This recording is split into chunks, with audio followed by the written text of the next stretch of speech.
E aí, pessoal, belezinha? Como é que vocês estão aí? Como é que passaram aí? O ano começou, hein? Agora é pau na máquina, né? Como diz o ditado. Carnaval acabou, o Brasil começa a engrenar, né? Entrar nos trilhos. Vamos pedir a Deus que sejam bons tempos, né? Tempos produtíveis para que nós possamos nos desenvolver, né? O quanto possível, né? Porque sabemos que o cenário mundial está muito inconstante. E nada impede, né, de alguma coisa acontecer aqui no nosso país, beleza? Ou no nosso continente, né, que vai ficar bem instável agora depois da Rússia. Ok? Então vamos lá, pessoal. Hoje começar a falar sobre adentrar mesmo na série, né? E, e sem mais delongas, né, vamos para o vídeo, beleza? Então vamos lá. O que é necessário para você ser um cristão moderno? Porque onde eu já falei um pouquinho aqui, e ser um cristão moderno, você não pode excluir aquilo que a Bíblia está registrado. Né? Tudo que está registrado na Bíblia é um registro de um cristão, né? Um cristão pré-Messias e pós-Messias. Porque o Messias sempre foi a esperança, certo? Ontem eu terminei com vocês com um pensamento, né? Que Deus tinha criado tudo e ter feito um dia só para é, aproveitar, né, tudo aquilo que ele tinha criado. Então, olha só que legal. E isso foi, sabe, a perfeição, pessoal. A perfeição isso foi, sabe? Não tinha nada mais perfeito que isso. Nada mais perfeito que isso, né? O problema é que Adão e Eva, né? Mas a ordem certa é Eva e Adão, porque foi Eva que desistiu primeiro da perfeição que eles tinham para algo mais, ao Covid. E, e depois veio Adão, né? E aí, por amor a Eva, acabou desistindo também daquilo que Deus tinha preparado para eles. E aí começou o sofrimento, certo? O sofrimento ele entrou na Terra dessa forma, beleza? Ao desobedecer a Deus, nós nos separamos de Deus. Toda vez que a criatura se separa do Criador, instintivamente ela sofre. Ela sofre porque ela sente carência daquilo que a criou. É a mesma coisa pai e mãe, né? Para aquelas pessoas, até quem não conhecia seu pai e mãe biológico, né? Mas teve a oportunidade de ser tutorado por alguém, ele considera essa pessoa também como pai, como mãe, muitos têm avó. Sabe, esse sentimento, né, de, de segurança, né, que é otorgado de outra pessoa, ele é uma coisa que o ser humano necessita, né? E ele é latente no ser humano, porque o ser humano ele não esquece isso depois de um tempo, não, ele carrega para a vida inteira. A não ser que ele prefira seguir os instintos animais, né? Já, bom, mas enfim. É, então, Deus ele pede para os seus filhos, né? Que no caso filhos aí tenha a relação com as suas criaturas, né, com aquilo que Deus fez, para que eles tenham um código de conduta, né, que um código de conduta moral, né, que não faça eles se sobreporem uns aos outros e também que mantenha cada um em seu devido lugar. Porque a grandeza para Deus não é igual à grandeza para os homens. Né? Os homens veem uma grandeza a qual Deus não considera algo tão grande assim. E já Deus vê a grandeza no homem nos pontos que às vezes até os homens acabam banalizando, né? Ou fazendo o possível para que não exista essa grandeza, né? Essa qualidade dentro dele. É complicado, pessoal. Mas quando a gente começa a entender o que as nossas ações elas fazem nos outros, nós começamos a entender que nós somos pecadores, instintivamente pecadores, porque nem tudo que a gente faz e agrada a nós é realmente aquilo que Deus quer que a gente faça, baseado naquilo que Ele deixou como esse código de moral, né? Aí você fala, mas que raio de código é esse? Esse código foi aquele que Ele deu para Moisés lá em cima lá do Monte Sinai. É a lei de Deus, né? Os 10 mandamentos e tal. Aí você fala, mas isso foi para eles mesmos. Não, não, isso não foi para eles, pessoal. Olha, presta atenção. Quando Deus criou Adão e Eva, Ele criou com esse código dentro do coração deles. Quando Adão e Eva eles desistiram de Deus, eles pegaram esse código, né, e levaram com eles, porque esse código não é uma coisa que você pode tirar dentro de si. Mas o tempo passou, muito tempo passou, entendeu? Olha, é pela narrativa bíblica, teve um dilúvio, né? Aí se ergueu Noé. Noé, ele fez a arca, ele meio que salvou, né, a raça humana. Começou de novo a raça humana, os povos se dividiram agora em línguas diferentes também. Eles começaram a desenvolver habilidades, folclores, sabe, contos sobre o mesmo fato, né? E também nós temos que entender que Deus ele criou a Terra com pilares, né? Pilares espirituais que eles transmutam, né? Os planos. Então, do metafísico para o físico, ele que torna essa mutação possível, né? Hoje a ciência ela tem uma concepção mais ou menos desse mesmo assunto no plano espacial, né? Porque tem certas coisas que nem um buraco negro, por exemplo. O que tem do outro lado do buraco negro? Porque tudo sai daqui, vai para lá e não dá para saber onde foi, porque é uma escuridão maciça.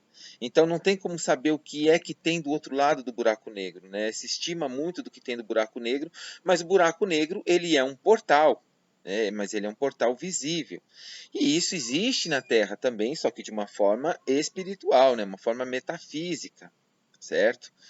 Então Deus criou esses planos e tem certas pessoas, né, em várias culturas diferentes, até você pode pegar aí nas religiões de origem africana, eles chamam de médium, né, até os espiritistas, eles também acreditam em médios e tudo mais. Mas quem que são os médios? São pessoas que têm capacidade de enxergar esses pilares. Só que esses pilares não têm necessidade de ser de Deus apenas. Por quê? Porque também nós sabemos que Satanás e seus anjos caiu na terra, certo? E eles também são anjos. E eles também são participantes do mesmo conhecimento, né, da mesma matéria que os outros anjos foram criados. Nada foi tirado deles, porque Deus ele não é um ser, ele te limita, mas ele não te tira aquilo que você é. Aquilo que você é e acabou, né? Por exemplo, Nabucodonosor. Nabucodonosor deixou de ser imperador? Deixou de ser o rei da Babilônia? Não, não deixou de ser o rei da Babilônia, né? Mas ele conseguiu governar? Não. Por quê? Porque Deus transformou ele num animal, entendeu?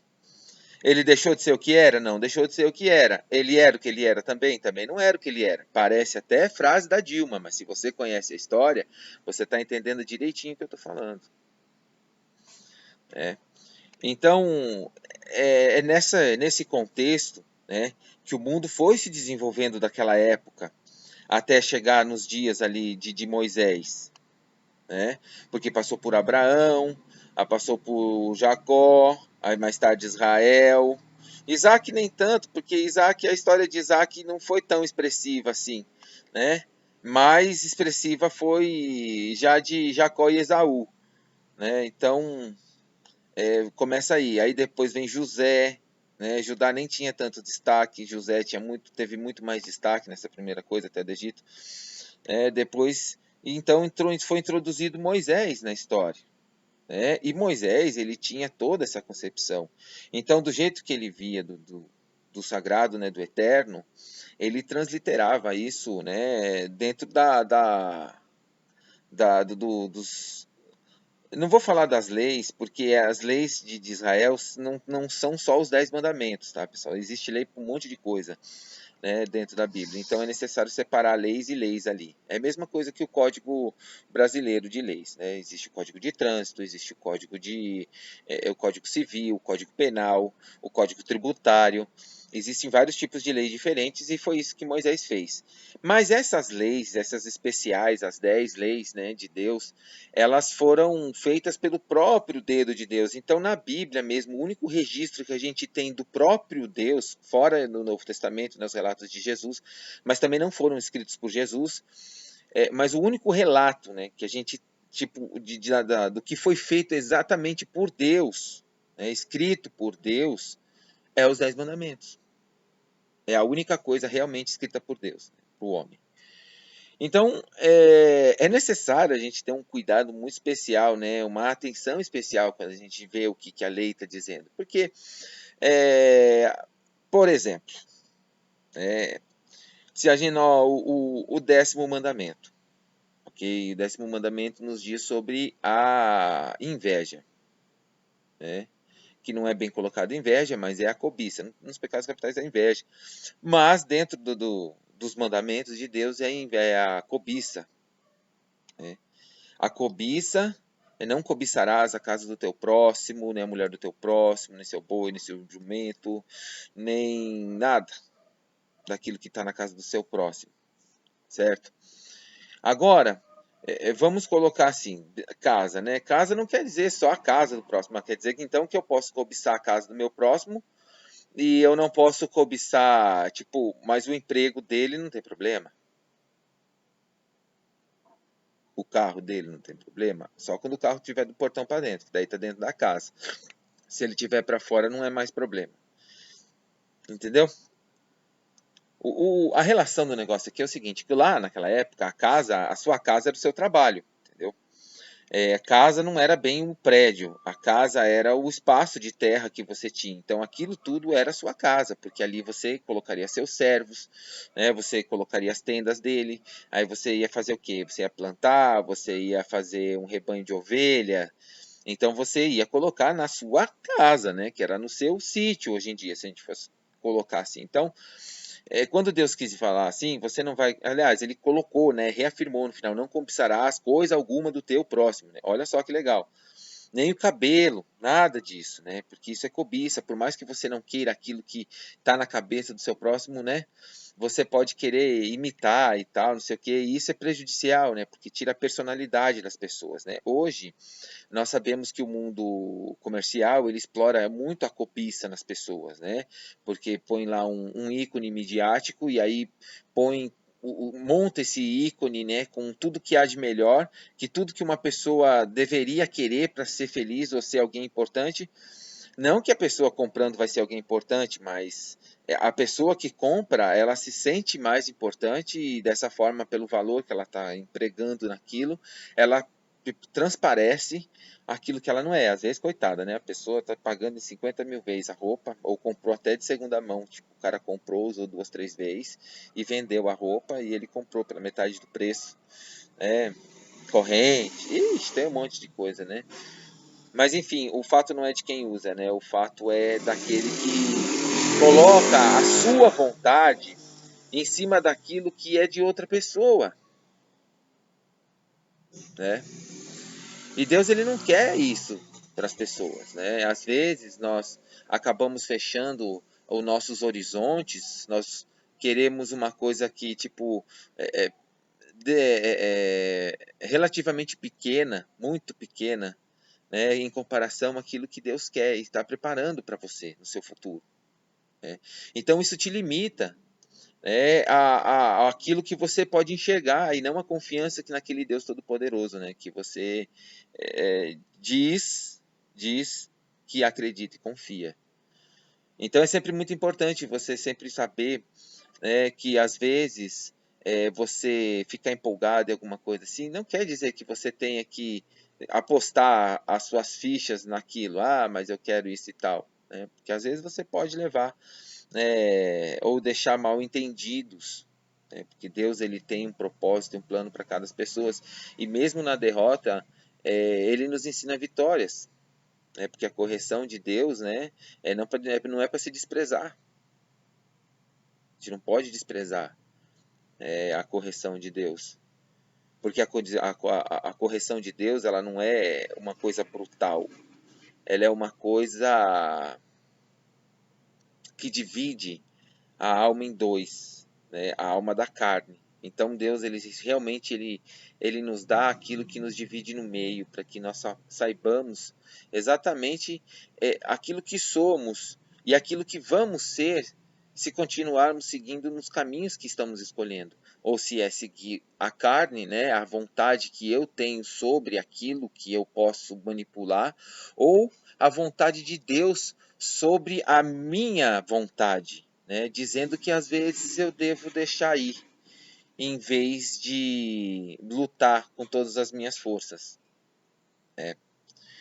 Então, o discernimento nisso, ele é muito necessário, porque nós devemos entender. Aí você fala, então quer dizer que quando Deus mandou lá o povo invadir Canaã, então Deus estava contradizendo os próprios interesses, por causa que ele falou para não cobiçar um tempo atrás, né? Alguns anos atrás, meses, talvez, sei lá. Eu confesso que não vou me lembrar agora quanto tempo foi que eles demoraram para sair do Sinai. Mas, então quer dizer que quando Deus mandou entrar em Canaã, então ele estava se contradizendo, porque ali Deus estava mandando eles, né, para uma terra que já era habitada. Pessoal, nós temos que entender que Canaã sempre foi de Deus, por algum motivo que a gente não sabe qual é, entendeu? Se ali estava o Jardim do Éden, não sei. Eu sei que aquele pedaço de terra ali é especial para Deus. É especial, porque ele diz assim que a cidade santa vai descer sobre Jerusalém e tal, não sei o que lá. Então aquele pedaço ali é importante para Deus. Eu não sei porquê, entendeu? Também nem quero saber no momento. Se Deus me der a oportunidade de saber, ótimo, vou ficar super feliz em saber. Se não, eu me contento com aquilo que Deus me dá, beleza? Então vamos lá. Aquela terra já tinha, era de Deus. Deus deu a Abraão, entendeu? Quando Deus falou a Abraão, sai da tua terra que eu vou te mandar para uma terra. E aquela terra será tua por herança. É simples, era de Abraão já. Então, na verdade, quem estava lá era poceiro. Né? O povo que estava em Canaã era um povo que tinha invadido Canaã, sabe? Entrado em Canaã. E eles adoravam outros deuses. E esses deuses nós sabemos que são, os anjos que vieram junto com Satanás, que são aqueles mesmos pilares, né, parecidos, né, similares aos pilares de Deus na criação da terra. E esses pilares, né, enganosos, né, eles pervertem o sentido dos seres humanos. E aí nós começamos a entender aonde a lei é necessária. E o porquê que Deus colocou e escreveu e data isso como muito importante. Entendeu? Porque isso é importante. É para vocês entenderem, naquela época você pode não saber, mas se sua cobiça fosse tão grande e você quisesse ser uma pessoa muito poderosa, era só você sacrificar uma criança a Moloque, né? Se você quisesse a mulher de outra pessoa, era só você ir lá, entrar na casa do cara, matar o cara e pegar a mulher dele. Entendeu? Se ele te matasse, ele podia pegar a tua, se você tivesse uma, mas se você não tivesse, ele te matava e acabou. Né? Tem alguns países que tinham leis, né? Por causa que se desenvolveram um pouco melhor, mas não era o caso desses aí, não. Eles brutalizavam tudo que tocavam, se matavam. Né? Então, espalhavam a morte, o medo, o terror sobre a terra. E aí Deus mandou, falou, não, minha terra não é lugar para ficar esse tipo de atrocidade, não. Eu detesto esse tipo de coisa. Vocês vão lá, vai tomar o lugar e vai fazer um jardim daquilo lá, o que eu quero que seja. E eles foram. Você entendeu a perspectiva do que aconteceu, né? Do que realmente foi aquilo que eles passaram ali. Então, a cobiça, né, ela é algo que corrói a comunhão que o ser humano tem com Deus, porque ela nem tão prejudicial assim para outra pessoa, lógico, super prejudicial, né? Porque isso também são com qualidades físicas, né? Ou até mesmo psicológicas, né? Ligadas às áreas mentais. Então, tem pessoas que levam outras pessoas à loucura, né? Pelo simples prazer de poder manipular a vontade de outra pessoa. E tudo isso é cobiça, pessoal. Tudo isso é cobiça, às vezes combinado com até mais, né? De coisas, né? De leis, contra leis que está próprio no próprios 10 mandamentos. Né? A pessoa une a cobiça ao assassinato, une a cobiça ao adultério. Então é necessário, né, que o cristão ele se atente a esses tipos de coisa, né? Molde o seu coração, né? Esconda a lei de Deus dentro do coração, como o salmista diz: escondi a lei de Deus no meu coração, para que eu não peque contra Deus, sabe? Às vezes a vontade que a gente quer, às vezes a gente quer fazer o bem, a gente quer se desempenhar, quer fazer tudo aquilo, e se esforça e tal, e aí acaba não enxergando que você pode, tipo, para expandir, você tem que atacar, né? Porque o seu limite, né, já está sendo extrapolado, você não está cabendo mais no lugar que você está. Então, é necessário que você entenda, né?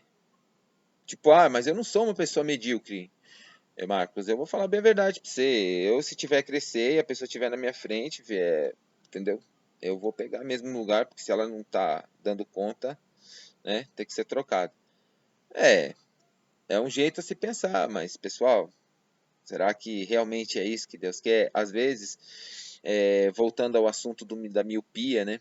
Às vezes você está sendo preparado para algo muito maior que aquilo e você está se deixando prender por algo pouco, pequeno, baixo, né? Então, o melhor que você pode fazer é se contentar com aquilo que você tem naquele momento, né? E continuar fazendo seu trabalho, né? Continuar desenvolvendo, né, aquilo que você pode desenvolver.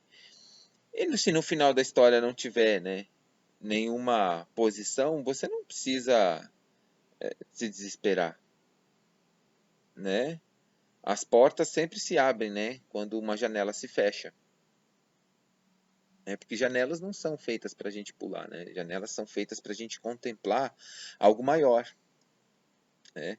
As portas são feitas para a gente entrar e sair dos lugares, né? Infelizmente, para a gente entrar em um lugar maior, a gente às vezes tem que sair da onde a gente está, entendeu? E isso é uma coisa boa, sabe por quê? Eu falei de José no começo, e olha só que história interessante essa de José, e é meu pensamento final para o vídeo de hoje. José, ele recebeu um sonho de Deus, na verdade foi dois, né? Um é que ele estava colhendo os feixes de trigo com seus irmãos, todo mundo estava colhendo trigo e tal, de repente, todos os trigos começam a baixar em respeito ao dele. Daí depois ele teve outro sonho que o céu, a lua e as estrelas também faziam reverência para ele. Aí, cara, ele ficou super feliz, falou: "Cara, sou o chefe da tribo, fui escolhido por Deus, né, para desenvolver aqui o plano de Deus. Sou o cara." E começou a desenvolver o seu trabalho muito melhor. Só que agora, José, ele perde de vista, né, aquilo que realmente ele deveria, não perde de vista, mas eu acho que ele perdeu o foco do que realmente era importante para Deus em José, né? Que era um coração puro, né? Que era ser uma pessoa atenta às vontades de Deus e fazer aquilo que era correto aos olhos de Deus, né? Não preferir seguir o fogo negro do coração, né? A lei de Deus acima de tudo, a importância que José dava para aquilo que Deus pensava sobre ele era o determinante. né, na vida de José. E agora ele começa a implicar isso com seus irmãos, né, e acaba ficando até uma situação muito chata entre eles, envolvida em muitos ciúmes, né, intrigas, inveja, né, cobiça também, então orgulho ferido. Então o que aconteceu? José ele foi mandado como escravo para o Egito. E no Egito ele virou escravo, ele virou presidiário, né? E ele sempre continuou fazendo o melhor que ele podia fazer e sempre continuou com aquela visão e confiança em Deus, pessoal. José nunca foi tipo uma pessoa medíocre ao ponto de se contentar com aquilo que ele estava vivendo, né? Ele sempre procurou a esperança em Deus, né? Porque uma vida de prisão, né, não é uma vida, né? Uma vida de escravo. As pessoas têm que ser livres, né, para viver, né, aquilo que Deus quer que elas vivem. Né? Tanto que Deus deixou o homem livre quando disse que não visitaria a maldade dos pais nos filhos. E isso foi o maior presente, um dos maiores presentes depois da salvação que o Deus pode dar para o homem. Imagina se ele visitasse, ficasse visitando o pecado dos pais dos filhos, como que era o costume se pensar naquela época. Costume não, era verdade mesmo, era visitado, porque o pecado às vezes era uma relação consanguínea. Né? Deus na lei proibiu, né? Moisés, quando viu o problema da genética, né? O que ele falou? Falou, pessoal, não vamos misturar as coisas. Não pode ter casamento de irmão com irmã, pai com filho, filho com tio. Essas coisas não pode, porque é confusão. Confusão o quê? Confusão genética, né? Naquele tempo não tinha televisão não, pessoal. Lá era filho em escala. Era dois, três de uma vez, entendeu? Tinha um monte de gente. Era muita, muita gente. Os caras se multiplicavam sobre a terra, parecia nuvem quando chegava, de tanta gente que era. O povo de Israel, Deus abençoava eles. Então, se você pegar uma linhagem assim, pegar um negócio, é, uma deficiência genética, né, e você deixasse isso se multiplicar dentro do povo, imagina só, 30, 40% das pessoas naquela época seriam aleijadas. Aí você fala, ah, nossa, então Deus é preconceituoso. Não, Deus não é preconceituoso. É por isso que Deus pediu para que não houvesse esse tipo de coisa. Porque não teria como eles terem cuidado. Como é que eles iam ter cuidado andando no deserto com o sol na cabeça? Não tinha mercado naquela época, né? O mercado que tinha era você plantar e trocar as coisas, era o escambo. Não era né?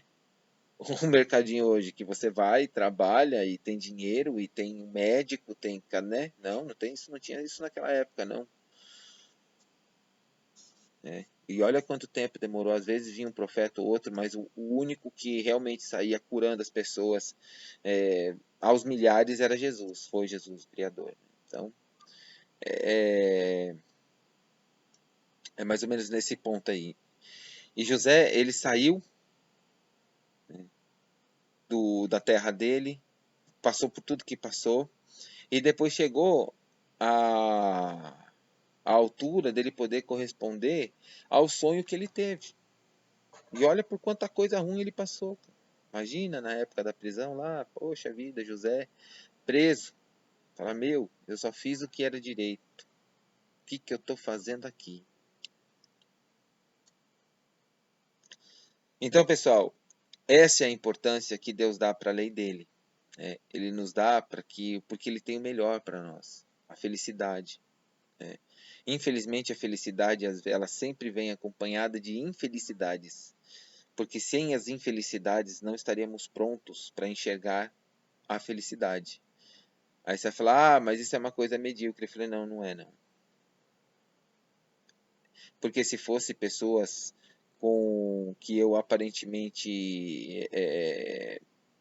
me espelho, né, não teriam se matado ao chegar ao sucesso. E não é o sucesso popular, não.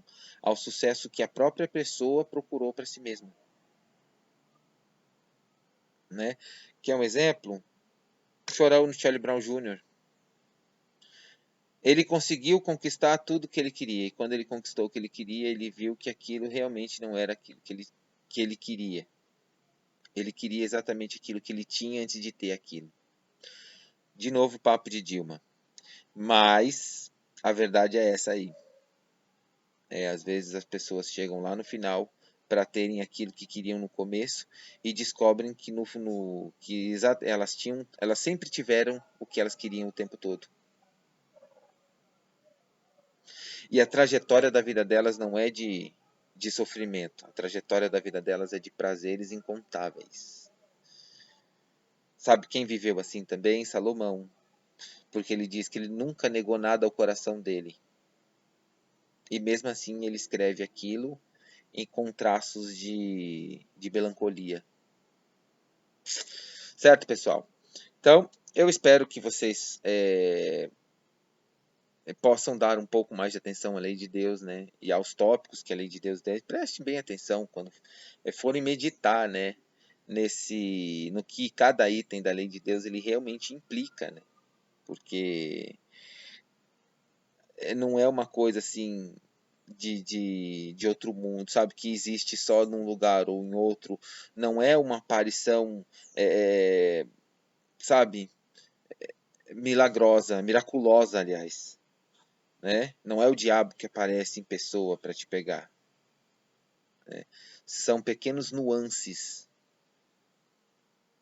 de engano que ele vai lançando e laçando, conquistando seu coraçãozinho e acendendo aquele fogo negro nele para que você seja consumido e dessa forma consumir aqueles que te cercam. Beleza, pessoal? Fiquem com Deus. Até o próximo vídeo.